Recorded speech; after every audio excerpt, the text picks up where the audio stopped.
This resolution provides the Committee on Education and Labor with deposition authority in connection with its investigation of underground mine safety. The resolution also requires the Education and Labor Committee to report to the Rules Committee on its use of the authority by the end of this congressional session.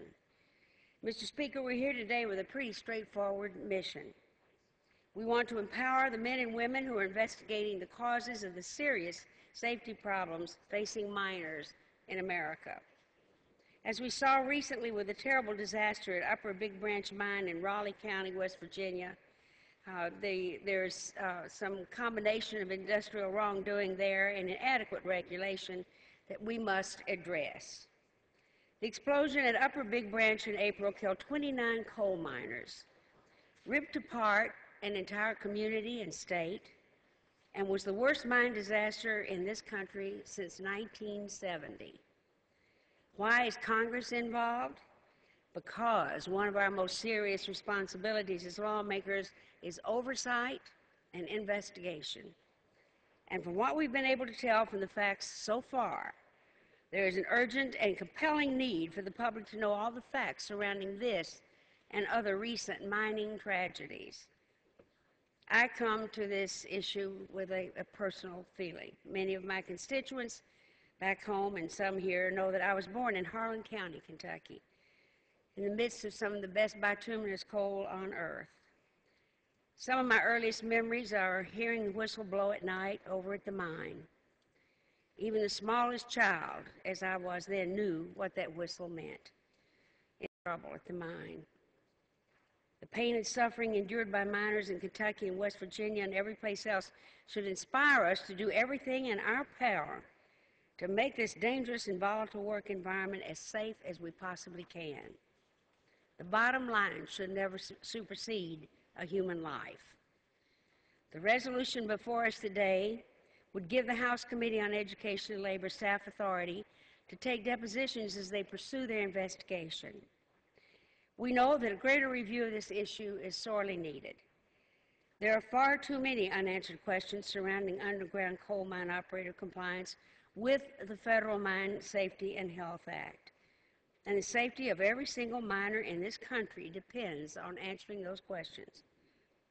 Getting to the truth on mining safety is not a partisan issue, and empowering staff to get the truth is in everyone's interest. Granting a committee this sort of authority is not without precedent, and numerous times over the years Congress has approved resolutions such as this to provide temporary powers to committees trying to get at the truth.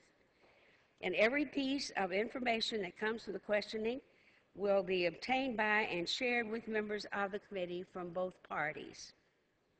The House gave the Education and Labor Committee similar authority during a probe into a mining accident just a few years ago.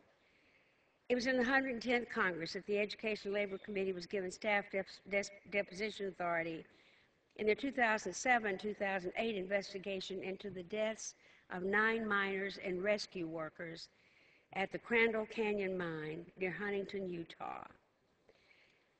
That led to strengthening mine safety with laws that may be too lax in enforcement. Among the issues the committee wishes to delve into is the growth of the number of mine safety enforcement cases that are pending before the Federal Mine Safety and Health Review Commission. The Commission is meant to serve as an independent agency that provides administrative trial and appellate review to contested citations, penalties, and worker retaliation cases. In reality, though, the increased enforcement and tougher penalties that followed several high-profile mine accidents in 2005 and 2006 has swamped the Commission. Mine owners have tripled the number of violations that they appeal, and they contest 67% of all penalties that are assessed.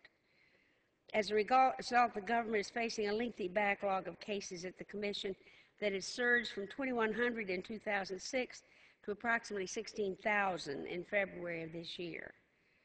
This deposition power for the committee will help to prod reluctant witnesses who have important insight into this issue but might otherwise not be willing to offer testimony.